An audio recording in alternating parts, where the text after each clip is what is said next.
This is workout number 1. This session is straightforward.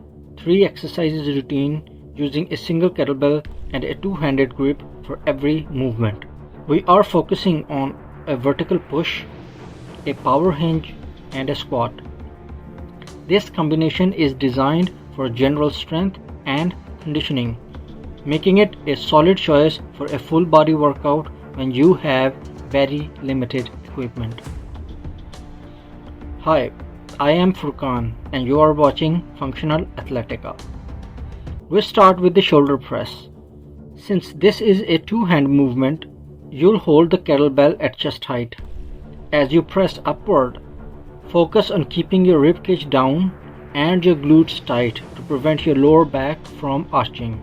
Exhale as you drive the weight overhead and inhale as you bring it back to the starting position. The weight should be above or behind you, not in front of you. Because this is a strict overhead movement, we place it first in the sequence. This ensures your shoulders and core are fresh, allowing for better form before the more explosive movements introduce fatigue. Next is the two-handed swing. This is your power movement. Focus on the hinge at the hips rather than the squat. You want to hike the kettlebell back deeply between your legs and then snap your hips forward to propel the weight to chest height. Do not arch your back. The breathing here is vital. Give a sharp exhale at the top of the swing to brace your midsection. This movement targets the posterior chain, your glutes, hamstring, and lower back while building rhythmic endurance. Keep the kettlebell above your knees during the backswing to protect your lower spine. The final movement is the goblet squat. Hold the kettlebell close to your chest in a sandwich grip. Tuck your elbows in. As you sit back into the squat, try to keep your chest upright and your heels firmly on the ground. Your elbows should track inside your knees at the bottom of the movement. For the structure of this workout, we aim for 3 to 5 sets.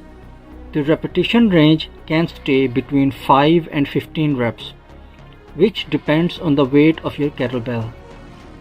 To maintain the intensity of the session, allow for 30 to 60 seconds of recovery between sets of the same exercise and extend your rest to 90 seconds to 2 minutes when transitioning between different movements.